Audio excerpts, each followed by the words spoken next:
So this is what it's going to do. It's going to save the file. Now what it's running is a program called bsave. And if you look over here, you'll see bsave screen.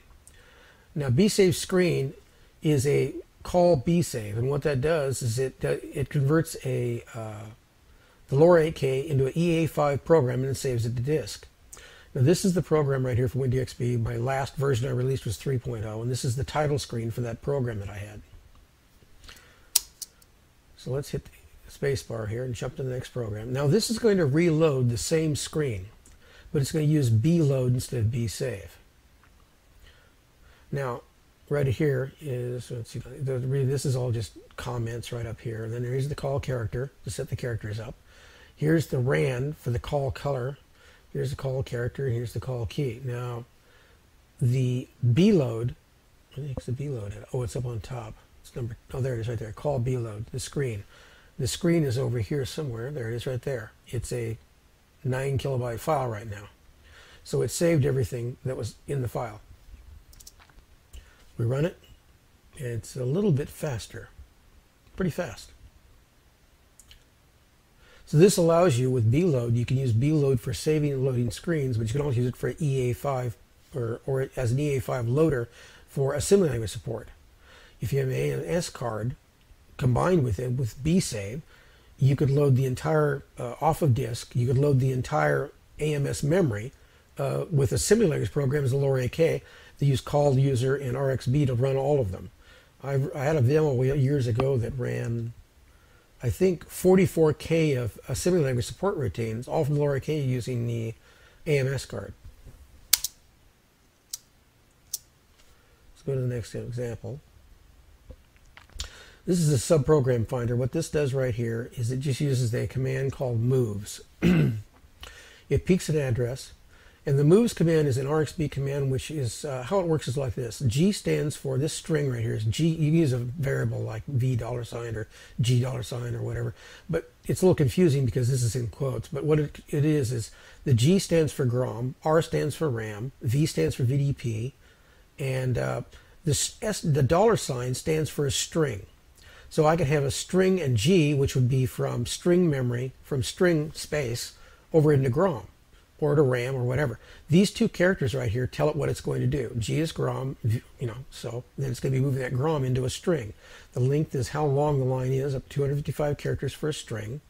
And then it's going to be the address plus 3. Then it's going to be an N $. So N $ is going to contain 200, whatever length is, from that address right there. Okay, so here's what the little program does. It shows you that it's a header, the subprogram, and start. Now, the actual sound routine is at this address. The header for it is right here, and it points to the next header. So each time you see this line, right next to it, the minus right next to it, is that one that points to the next header. These are all the commands in Extended Basic. It'll read all of them. Now, you could write this in regular GKXB, but using the move command makes it much quicker because it moves the entire string at one time.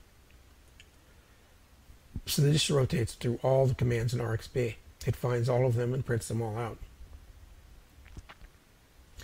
Now, as I release the source code, if you want to go look at the source code and look at these and see how they're written, maybe you can come up with a better way of writing them, go ahead. RXB is freeware. If you want to use my code, I don't mind. Just let me know if you've changed something. There's the AMS routines. I'd also have an ISR routine, which is ISR hooks for interrupts. There's the SCSI command to look at the SCSI cards. Then we have the make directory, which is make a directory on a hard drive, or it renames disks. Remove a directory, and it only works on hard drives. Removes directories. Cut directory will cut an entire directory and all subdirectories. As far as I know, I'm the only person that's ever wrote cut directory to work on a SCSI or any hard drive. And it's been tested. It does actually work. Dangerous as hell, but it works. fcopy copies files. It also works on SCSI drives. And then there's sector, of course. And there's the bload I told you about. This is a moves routine for a demo that I wrote. What this does is looking at the disk, the disk DSR. This is actually what's on the disk DSR. It actually turns on the DSR and it's scanning the memory, this address, this hex address, on the DSR. This works for RS-232 cards or any card you have. The only card it won't work with is, of course, the P-gram or some GROM program card, because it'll crash the system. But it works for all the other cards. It doesn't care about the card you're using. There are some cards that'll lock up, but that's due to the card. It's not due to RXB. Anyways, let's go ahead and hit function 4, jump out of this because we don't need to see the whole thing. Break the program, go to the next one. There's a program called Poker. This is actually a copy from a article inside of a magazine. I think it was my name, Micropindian, I'm not sure. But I think Barry Traver wrote some of it. Maybe somebody else. I'm not exactly sure where I got it from. But I just copied it and made an RXB version of it. Originally, it was written in assembly. So it's going to do the same exact thing. You've probably seen this demo before somebody else wrote. I just copied it. And I'm not proud. It's doing the exact same thing as the demo did. You have to look through the program to see what it's doing, to see exactly what's going on. Now here I'm using the color sets to change all the colors at once as it rotates through. As you can see, the call screen stays the same in the background. Now we're going to go into text mode. Press a key, and it's going to talk to a command called moves. Moves also allows you to move into the VDP register set, where you can actually talk to the VB register set. Well, it's not moves, it's actually, well, moves does it too, but anyways. Now we're going to go into multicolor mode. There's multicolor mode. I got a delay loop in here because you can't see what's on the screen. And then we're going to go to bitmap mode. We're doing all this from extended basic, no assembly language used. So it would be faster if it was assembly, but I don't have to waste any memory for assembly to do this because assembly requires links and stuff, and I don't need that for GPL. But like I said, if you want to rewrite it, go ahead. Here, this example is for sprites. Now, originally when I wrote this routine was way back in version 1000 of RXB, the first version I released. What I noticed was that when I want to write a bunch of sprites at the same time, you notice something?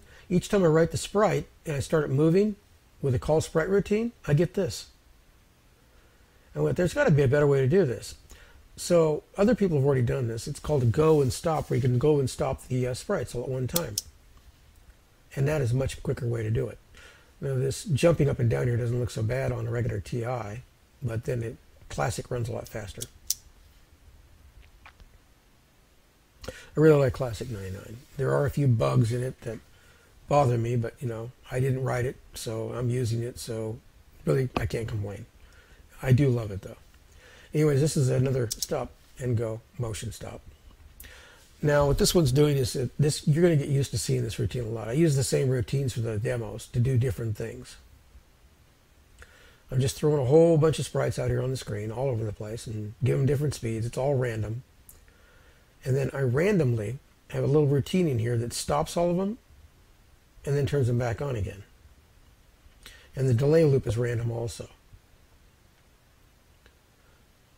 It works on not all of them. The routine also stops one. I think another routine I got here stops just one of them at a time, or 2 or 3 of them at a time. It just randomly picks how many. But it is kind of something you might think is useful for gaming.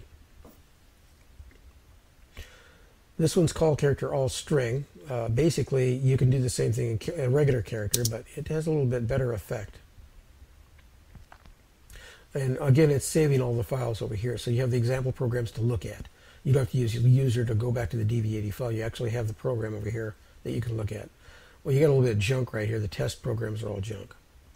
And as you can see, it's doing something that I've seen people do in assembly quite often. GPL is not as fast. I won't argue the fact that it's not as fast, but it is efficient for memory. It's a big memory saver, and it's easy as hell to read. Unlike I like Forth. I love Forth. I got most of my ideas from Forth, but Forth is not easy to read or debug. Let's just face facts. It's not. Extended Basic is much easier to read, so that's the reason why I was stuck with Extended Basic. This is the same kind of routine. This one's going to do a color all. The actual command is right here, call all, then random number, and then foreground and backgrounds. So it's changing to foreground and background. It's pretty quick.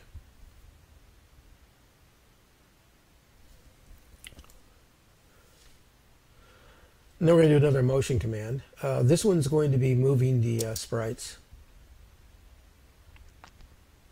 But it's going to do motion all. In other words, all the sprites at one time with a motion. This has been added to the motion routine in Extended Basic.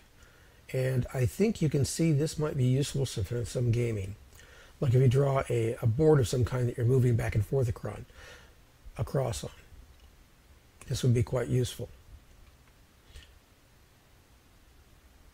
You know, delete your sprite that you're using on here for whatever you're doing, and then your background is all these sprites. Plus you still have all the characters you can use for something. So this would be quite useful in Extended Basic. We could jump out of this with a function for. This right here is the hex routine. Call hex gives you a number or a string or a number. You'll see in a second what it does. And now it doesn't do full hex all the way up to a huge number. It only does it for the memory. This is written for using and accessing memory in the TI. So it's perfect. It's a perfect command to use with peeks, pokes, my move command, and other commands that links also.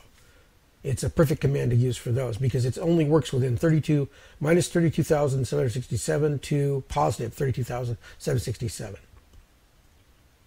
This right here is called dupe color and dupe character. This is going to be a command called duplicate. Now, I saw on 4th that they had a command called dupe, and I really liked it. It was very useful for a lot of things. So I thought I would steal it. Now, what this allows you to do is duplicate something else. I also have another one called swap. Swap is nothing more than a dupe, and then duped the second one over. So swap and dupe are similar. They're both 4th commands. Now what you can see here going on is you see the same letter more than once. What it's doing is it's duplicating that character. See, there's 2 L's right here. There's more than one R. There's an R and there's another R. So what it's doing is it's duplicating the characters. So dupe allows you to dupe color and character at the same time. It'd be useful for games.